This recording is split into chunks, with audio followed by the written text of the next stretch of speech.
In 2007, approximately 20% of the temporary assistance for needy families, or the TANF, have reported using an illicit drug at least once in the past year. Welfare programs are meant to be temporary, but today more than half of the participants in these programs are on a lifelong track. A quarter of that group uses and abuses narcotics. The most common reason for failing a drug test is for marijuana.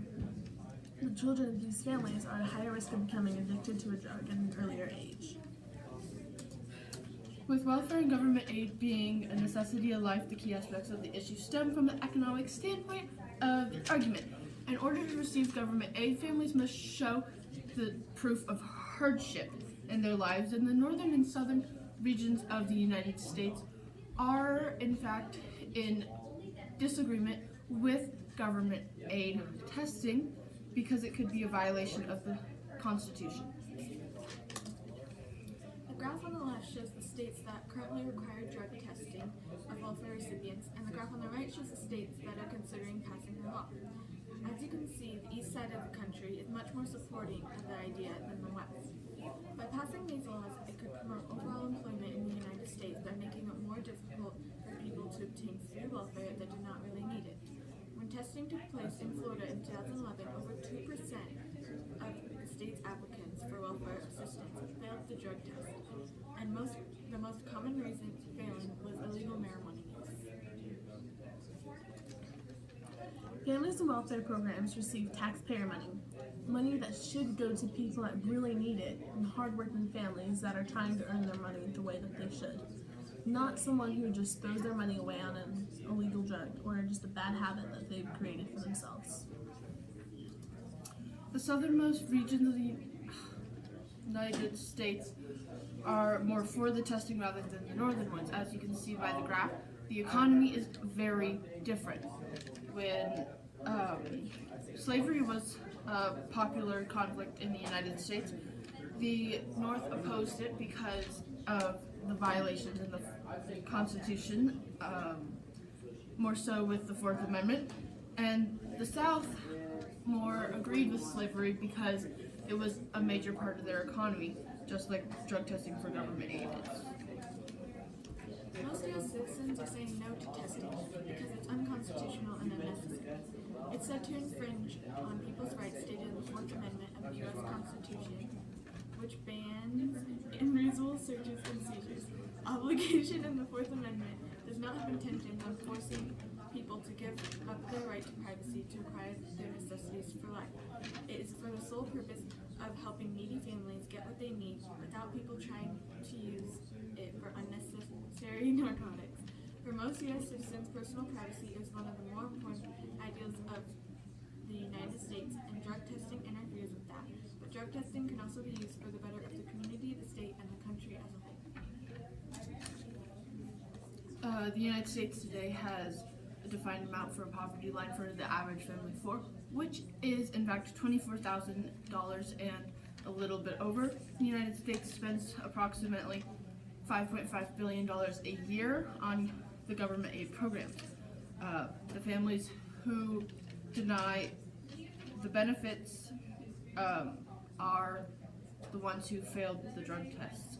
Children for the focal point of drug testing for government aid are hurt when the families are denied benefits because the families spend the welfare dollars on themselves with drugs and rather than the children. One of the most common and strongest counterarguments against this topic is that people don't want to punish the children. However, today's society is already punishing them. By leaving them in these unsafe environments, they are on a track that will lead them later on down the road to stay on a lifelong track in these programs and to start using and abusing illegal drugs. By establishing drug testing before receiving welfare, the Child Protective Agency, or the CPA, could help find unfit parents and help place these children in loving and caring homes that will actually take care of them and feed them and clothe them, instead of making sure that the parents pay for their illegal drug or their bad habit before their child gets what they need. The graph on this slide shows the amount of the population under 20 that are recipients of TANFs. As you can see, the biggest group are 2 to 11-year-olds that have no control over what's going on. In 2012, an exceeding amount of over 3 million referrals were made to the child welfare system. These referrals regarded over 6 million children around the United States. Parents that use drugs illegally prove that they are spending all of their time on obtaining welfare for illicit drugs and are not capable to be raising a child.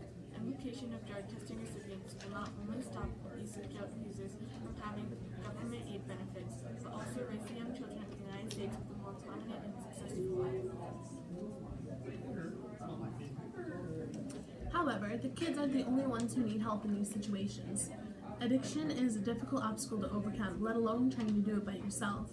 Some of the money saved from our solution would be used to help establish affordable rehab centers. Most rehab programs only last about a month, although experts say that participating in programs 90 days or longer generally provides better and longer results. So then why are these programs only 30 days? Because that's all most insurances will cover, and most of these families don't have insurance to begin with.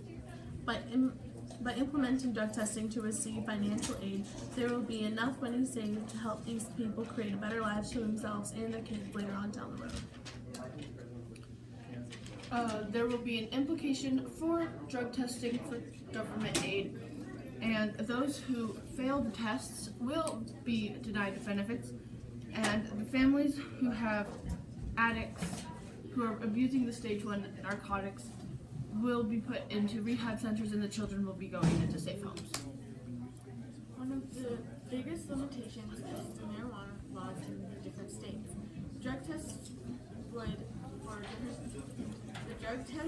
test for different types of drugs for each state depending on what laws they have regarding drugs. Citizens would have to be tested in the state they live in at the time, no matter how long they've lived there. Alcohol is another big concern. There's no way the U.S. could ban people from receiving health care by purchasing and consuming alcohol. So that would not be tested anywhere in the states. The overall purpose is to reduce the amount of people using illicit drugs for free instead of using the welfare they're receiving to benefit themselves and their families. Another one of the setbacks to this would be not having enough money to set up the programs for the parents. However, if they fail the drug test in the first place, they will be required to pay for that drug test, and then they will pay for any drug test later on down the road that they are required to take. This will save enough money in addition to not having to pay them welfare to begin with to help set up these programs for them so that they can create a better life. Drug testing for government aid will stay a hot topic in the United States. Economically, it is not sound to be spending money on a program exploited by drugs. Socially, it is not. Socially, if the recipients are not doing drugs while receiving the benefits, they have nothing to worry about, including the violation of their Fourth Amendment. Drug testing for government aid can prevent children from being born into the system and help parents stay out of the system. In the United States, in turn, the United States is a country built on taking care of its citizens and working together as a whole. Drug testing for government aid is a brick in that foundation. Bam!